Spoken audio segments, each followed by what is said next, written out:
Many children today struggle with managing emotions well, and one of the biggest challenging emotions they have is when they worry and get anxious.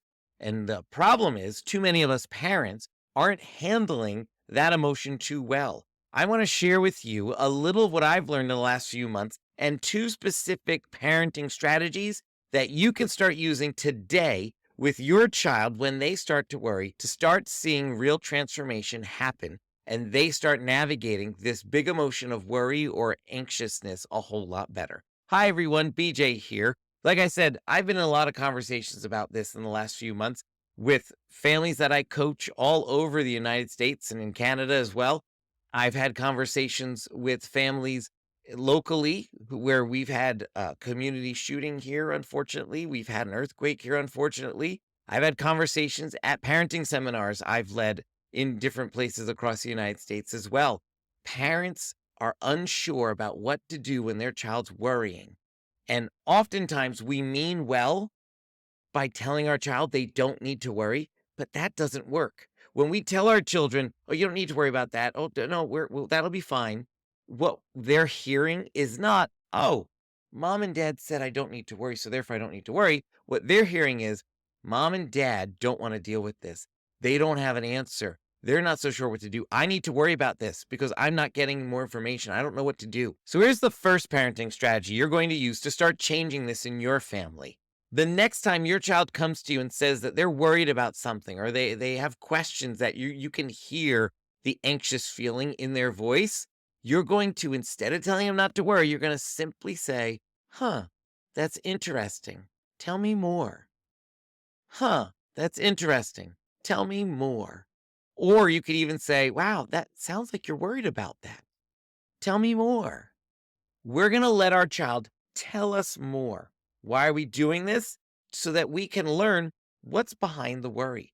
This is just engaging in a normal conversation with another human on the planet and caring about them enough to hear their voice and what's behind that emotion.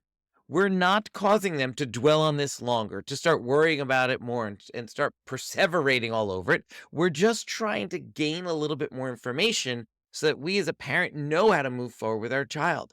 Your child's already thinking about this. So you getting them to talk about it is not going to cause them to start deep diving into this worry. It's going to allow them to release the pressure a little bit and to pass it off to you so you can start wrestling with it as well. But now that you have that information, because your child shared a little bit more, what do you do next? The second strategy. It's not now tell your kid they don't have anything to worry about.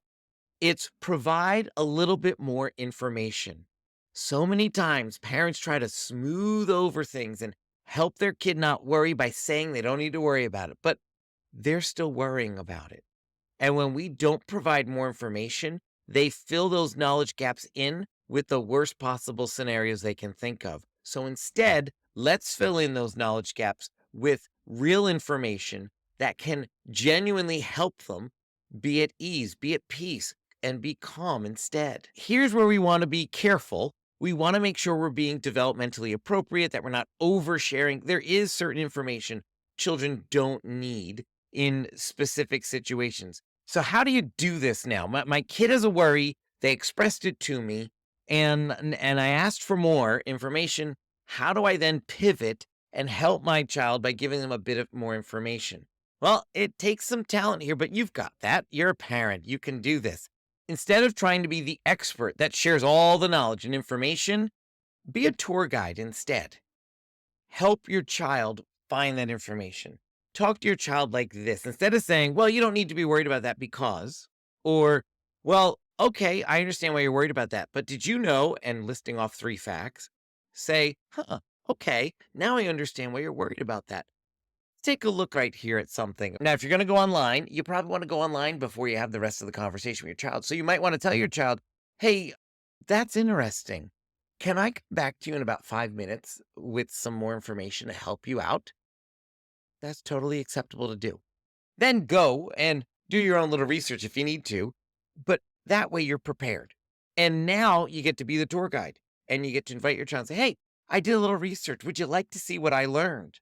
This isn't you being the know it all and telling your child why they shouldn't worry. It's you saying, "Hey, I found some answers that can help us. Let's take a look over here." This information, this knowledge becomes the third person in your conversation with your child. It's your child, you, and the knowledge base that you just found. Bring that in now.